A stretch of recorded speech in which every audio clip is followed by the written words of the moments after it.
keessan hundi keessan naga jirtu isiniin jedha. Har'a barumsa tokko qabadhee isiniif dhufee jira. Baay'ee isin fayyada jedhee yaada. Barumsa biyya kaardaatis bilbila keenya fayyadamnee akkamitti akka sa'aatii hedduu guuttachuu dandeenyu, sa'aatii keenya guuttachuu dandeenyu kan sa'aatii hedduu itti fayyadamnee appilikeeshinii kana fayyadamnee sa'aatii hedduu argachuu dandeenyu isin agarsiisa. Appilikeeshiniin kunis akkuma barreeffama irratti agarsiise kanatti Arbaan VPN jedhama. Isa kana fayyadamtanii sa'aatii keessan lookeeshinii bakka jirtanii guutumaan guututti isinii jijjiira jechuudha. Appilikeeshiniin kun guutumaan guututti lookeeshinii isin bakka jirtanii bakka biraa irratti isiniif jijjiira jechuudha. Kanaaf appilikeeshinii kana fayyadamtanii ani gabbuusee jira Play Store irraa argachuu jechuudha. Play Store irra seentanii barreeffama amma isin mul'isu kana barreessitanii seentu. Yoo seentan kun fakkeenyaaf kiyya oriijinaalli isaa kun si xiyyaa isin agarsiisaara. United Arab Emirates dha. Alaabaan biyya kanaa irra jira jechuudha. Kun oriijinaalli isaa kana amma mee biyyoota biraa irra seenee isinitti agarsiisu. Jala gad dhuftanii bakka lookeeshin jedhu kana tuttu biyyoonni hunduu as keessatti ni argamu. Gubbaarra bakka sarchiisanitti barreessitanis isinii dhufa. Isin garuu yeroo tokkoon argachuudhaaf barreeffama tokko malee bakka lookeeshin jedhu kana jala kana gabbuutanii isa kana irra tuttaniitiin jettan ni argattu. Xiyyaan isin agarsiisu isuma hordofaa deema. Salphaadha baay'ee namanni kun argaa jirtu. Biyyoonni hedduutu jalatti argamu jechuudha. Kana jijjiiraa bilbiluma keessaniin akkaawuntii feekii buufataatti ittiin fayyadamuu dandeettu jechuudha. Ani ofii kiyya waan itti fayyadamee argeef barumsa kana isiniif qoodaa jira jechuudha. Kun fakkeenyaaf mee tokkocha irratti adeemnu dura kiyya chaanii irra ture amma fakkeenyaaf Koostaarikaa kana irratti adeemsume. Kunoo konneektii naa ta'aa jira eegame xiqqoo eega konneektii ta'aa jira jechuudha. Kunoo konneektii ta'ee jira Koostaarikaan amma fakkeenyaaf oriijinaaliin kiyya lookeeshin oriijinaalli kiyya kun akkuma jalqaba irraa argatanii kan lammaffaa ittiin seenee lammaffaa irra jira. Kana hoo maal gochuu qabdu kan lammaffaa irra jiru kun oriijinaala isinii ta'uu qaba. Kun koodii isaallee 14,3,22,16,2,78 jedha. Koodii isaa qabadhaatii mee booda irra laaltu jechuudha.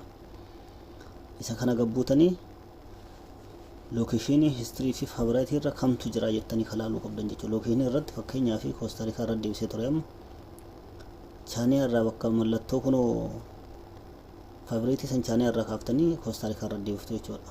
Guyyaa isin irra seentan waliin isin agarsiisa. Histirii keessa illee seentan Koostaarikaa irra jira. Faabiraayitii irra illee kan jiru Koostaarikaadha jechuudha. Amma irra saniif deebi'ee jira. Mallattoo gara jalaa kana gadaantu argaa jirtu jedhee yaada. Gara kunoo gara jalaa gadaantu isinitti agarsiisa isiisanii. Kunoo isiisanii iswiichi gootanii kaatanii bantu jechuudha. Iswiichi gootan garan isin dabarsa. Asibiliitii bakka jedhu san mallattoo xiyyaa san bira tuttanii duuba deebitu. Gubbaarra bakka jirtu mallattoo xiyyaa san tuttaniitti duubarra deebitu jechuudha. Duuba deebitanii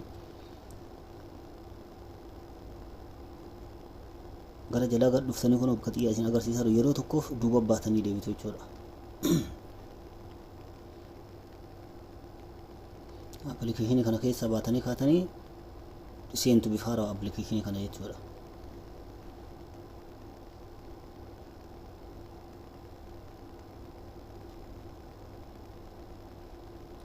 Baay'ee tokko isin fayyada. Ani guyyaa muraasa keessa bilbila tokkoon fayyadamee sa'aatii hedduu irraa argadhee jira. Waan nufi argadhe isinitti agarsiisaa jechuudha. Kun argaa jirtu oriijinaalli keenya nuuf jijjiiramee jira jechuudha guutumaan guututti. Lookeeshiniin kiyya kadura kabraa ture amma kabraa oriijinaalli keenya oriijinaal jedha kun inni barreeffamaan jechuudha. Kaduratti koodii duratti qabataniirtan jedhee yaada Koostaarikaa irra jijjiirameera muluu bamuluu jechuudha. Kanaaf wanti isin rakkisu tokko isin jiru wanti isin shakkisiisu tokko illee jiru asirraa argachuu laaluu sirriitti arguu dandeettan jechuudha. Kanaaf guutumaan guutuun nuuf jijjiiramee jira. Karaa kanaan sa'aatii hedduu bilbila hedduu qabaannaa akkaawuntii hedduu rabbannee lookeeshinii hedduu itti bannaan garuu akkaawuntiin isin sa'aatii kana akka gara kanaan pileelistii walirra hiitanii guutaa jirtan kun bilbila kana keessa jiraachuu hin qabu. Bilbila kanarraa rimuuf gochuu qabdu akkaawuntii sana bilbila biraa irra taa'uu qaba jechuudha. Isin galee kanaaf akkas gochuu qabdu.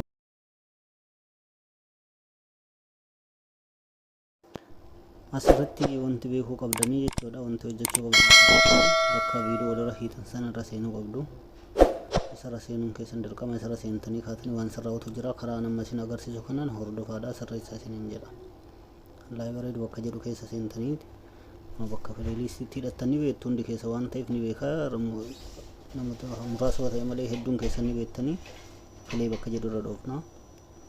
Achi mataa gubbaarra siitingii mallattoo siitingii wayiitu jira isirra dhoofne kaanii as biratti wanta sirraa'uu qabutu jira. quality ka jedhu kana irratti dhoofnee kaanee advanced bakka jedhu irra seenna.